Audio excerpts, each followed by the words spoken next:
Hi, everyone, and welcome to carbohydrates. I think if I had a favorite macronutrient, it would be carbohydrates. And I always love reading the discussion question responses from students after learning about carbohydrates because I think it shifts their perspective when they realize how important and how constructive carbohydrates can be in the diet, along with how meaningless they can be because candy corn is a type of carbohydrate as well as those beautiful whole grains on the left like quinoa, beans, and sweet potatoes. So there's a lot to talk about with carbohydrates, and so I hope you enjoy this unit.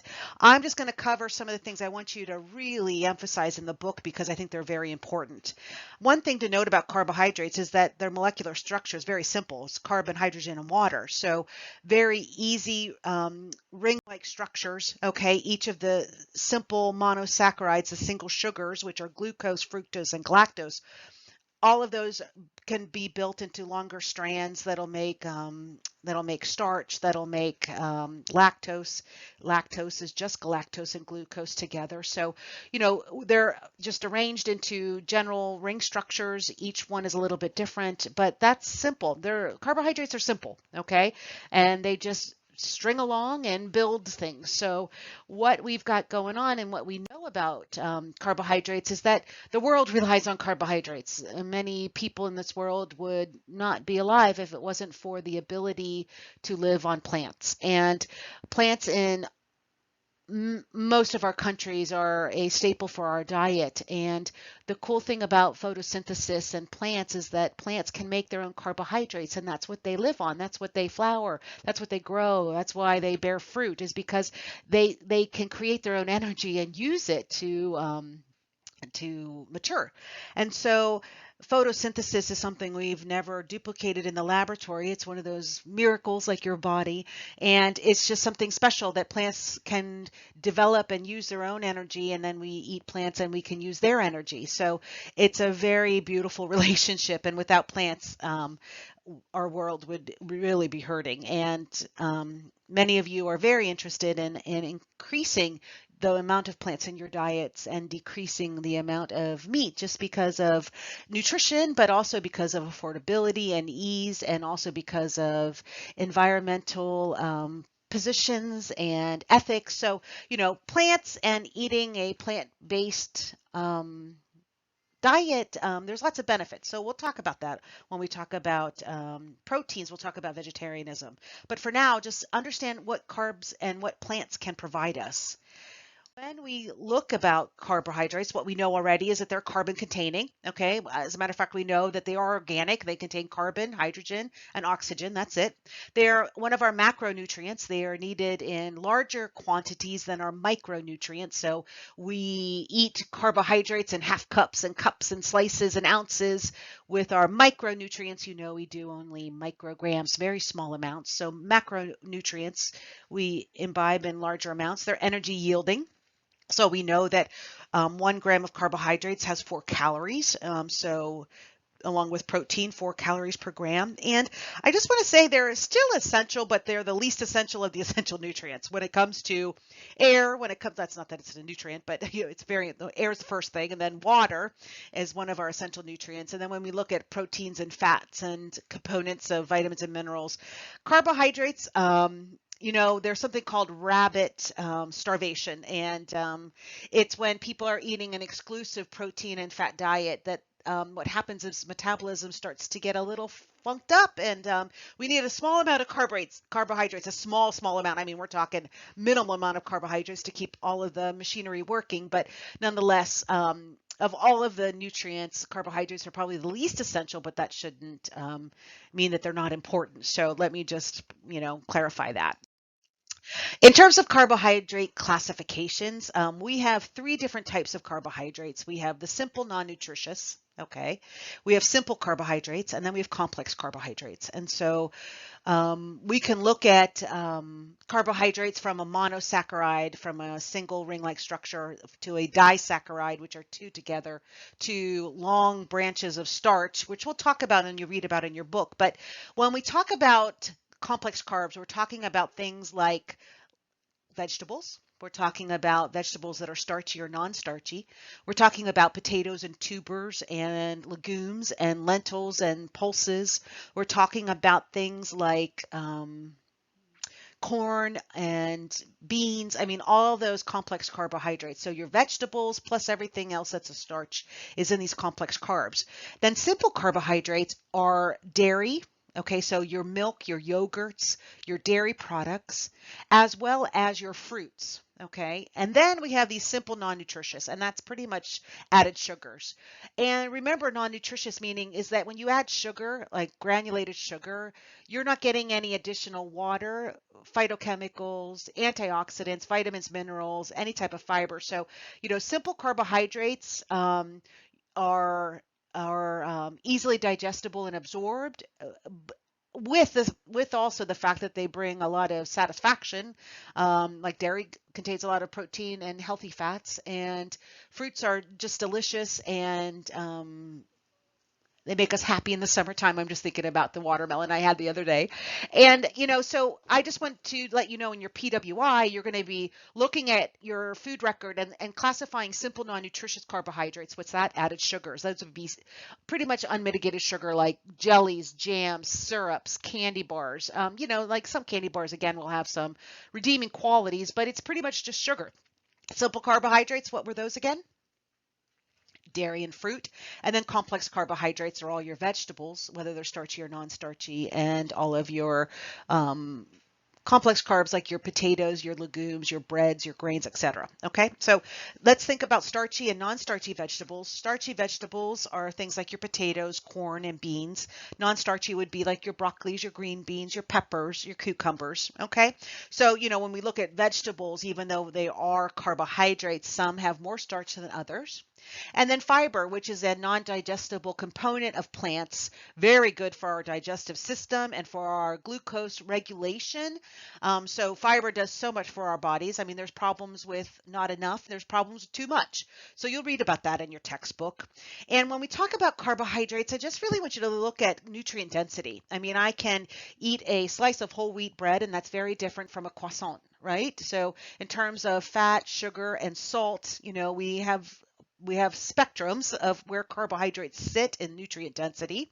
And then also remember moderation, balance, and variety, so that we want to get a wide variety of carbohydrates, and we want to choose among all of the offerings to keep it fresh. And the other thing I wanted to think about with carbohydrate classifications is, and I just forgot my thought. All right, well, I'll come back to that. But just so you know that this is how carbohydrates are classified. When you go to the grocery store, where are the carbohydrates coming from? And we talked about your complex carbs, like your grains and your vegetables. Okay, so half a cup of grains, and a grain would be something like if you had farro, if you had quinoa, if you had, I mean, rice is not a grain, but brown rice, if you had I'm trying to think of some other grains.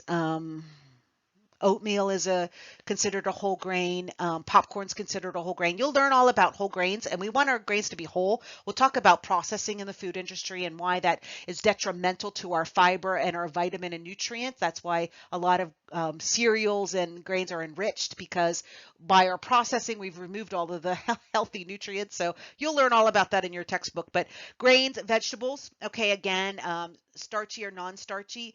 Non-starchy vegetables like cucumbers, peppers, lettuces, onions, tomatoes, all of those yummy things, 5 grams, where the starchy, like the potatoes and the corn and the lima beans, are 15 grams.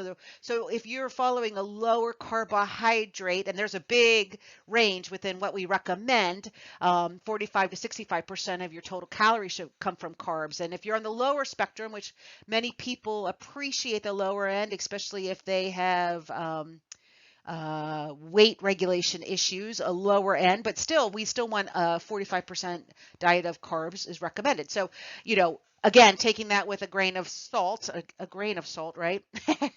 We all have different places where we live on the spectrum of higher carb and lower carb dietary patterns. Fruit, again, is a simple, nutritious carb. And one serving, like one apple, one orange, half a cup of diced fruit. Okay, so 15 grams. Milk, typically in dairy products, 1 cup will have about 12 to 15 grams. The one, the two dietary groups that don't have a lot of carbohydrates are meat, okay, very little, and oils. Oils have no carbs either because they're all fat. So, meat is protein and fats are fats. And then I showed you legumes, about half a cup. Those would be with our complex carbs. And then sugar is typically, 1 teaspoon. We looked at the earlier lecture as about 5 grams. So added sugars can really increase the carbohydrates. So again, reading your labels, again, looking at the ingredients, looking at the food label now with added sugars is going to be very helpful for you to look at where your food has non-nutritious simple sugars, and we want to limit that as much as possible, okay? Because that's just empty calories. Again, looking at our nutrient density. You're going to read in the textbook about grains and whole grains, how to spot whole grains. We're going to learn about the implications of our food processing. 40 years ago, it was a prestige to have white flour, because if you had brown flour, that meant you were very poor. And to have white flour, it meant that you were up and coming and very rich. It was a status to have white bread. And unfortunately, we didn't realize that by all this processing to get that pretty white bread, we were also removing a lot of vitamins and fiber. So you'll learn all about nutrient implications with the processing of our grain products. You'll learn about how to look at whole grains, how many whole grains you need and want, and why whole grains are so much better for our bodies than processed grains. Okay, and again, looking at nutrient density, we'd rather eat a whole grain that provides more fiber, more minerals, more vitamins, right? A little more protein than a processed grain. So you can look at your food label, you can read your ingredient listings, and you can learn from your textbook about how to spot a whole grain and how to eat more whole grains. Here's all of your choices with whole grains, okay? And a lot of times people confuse the fact that they thought brown bread meant that it was whole grain, and that just means it's got caramel coloring sometimes. So you really need to look at that. It says whole on the label. It has to say whole. It could say 100% wheat, but that doesn't mean it's a whole grain. Okay, it's marketing. It's the marketing tricky stuff. Okay, so and multigrain. Oh, it says so beautifully. Oh, it's a multigrain bread, but it doesn't say whole grain, and so that means that it's very processed. The fiber is going to be a lot lower. The vitamins and minerals are probably going to have to be enriched, added back in. Why do that? So lots of whole grain choices. Okay, and I just really recommend you have fun and go to. Back when you can, I loved when I could go to grocery stores that had the bins, because then you could buy bulk and you could buy as little or as lot of grains as you wanted. And it was fun to experiment with grains, because grains are so easy to cook. I mean, I don't know if any of you, I'm hoping that some of you are chefs and that you love to cook. And whole grains, gosh, it's usually a simple water to grain ratio. It's so easy. So lots of different whole grain choices. I encourage you to explore those just to make your diet more nutrient dense. And then you're going to learn about the functions of carbohydrates and how important carbohydrates are for our bodies to run optimally. And one of the things that carbohydrates are so wonderful is that they help us spare protein, so that protein isn't used for energy, but it'll be used for repairing, building, and maintaining our bodies. So you'll learn more about functions of carbohydrates. And again, then you'll spend a lot of time on fiber and the importance of fiber in our diet, and how woefully lacking most people's fiber consumption is. And you'll see that on your Diet and Wellness Plus analysis. How much fiber are you getting? Women need 25, men need 30. Or 35? Wow, I forgot. All of a sudden, I'm having a little, let me find my fiber. I'm looking in my book, okay? I'm looking in my book. Where's my fiber? The front page of your textbook. And oh my gosh, I'm like blushing right now because I just had a complete, I'll find it. Oh, I'll find it. Okay. Well, you can look at your nutrient analysis, your daily intake, and you can see based on what your recommendations are for male, female, and your age, you can determine if you're hitting your fiber mark. And I'm just doing one more look here. Why can't I find fiber in my book? Total fiber. Yay! And yes, I am correct. So for females, for typical females, 19 to 31, it's 25, and for males, it's 38. Okay, so there you have that. So just really enjoy the fiber and how important it is for regulating body processes as well as making you feel fuller, etc. And fiber, again, with foods is going to be different. You'll want to know what are the highest fiber fruits, raspberries, blueberries. Your berries are the best, blackberries.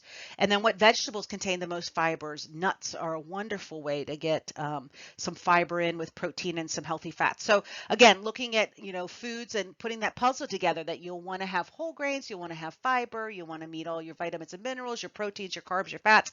It's a big puzzle. That's what nutrition's all about.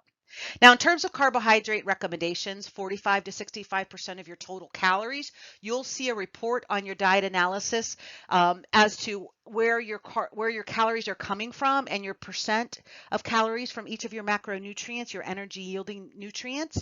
And, we recommend at least 130 grams a day for mental functioning. It's really important for your brain to get the glucose from carbohydrates. It's helpful. There are other ways you could do it, but carbohydrates do play a wonderful role in energy and maintenance. So 130 grams, that's quite a bit. When we looked at the 15 grams of different food servings to get to 130, I mean, you've got some carbohydrate leeway. Okay, so I've seen some lower calorie diet, some lower carb diets that, on the induction phases, they're asking for 20 carbs. It's hard. It's hard to eat 20 grams of carbs a day. And, again, looking at long-term lifestyle changes, to not eat carbs ever again, and go into a very high protein or high fat diet. I mean, you're just missing out on such a wide variety of delicious and wholesome foods that people love. I mean, I think if you told me I couldn't eat watermelon again, I would probably cry, or corn on the cob, or, you know what I mean? So, I love the variety that carbohydrates bring with moderation, and with looking at nutrient density and making sure that I keep them within a certain percentage of my total calories and that they're as, nutrient dense as possible. I hope that your ideas on carbohydrates change. Okay. And then your non-nutritious simple sugars, that should be no more than 10% of your total calories. So depending on what your calories are, what your calorie levels, take 10%, and that's very lenient. I personally like to see as limited amount of added sugars as possible, when we can. All right, and then there we have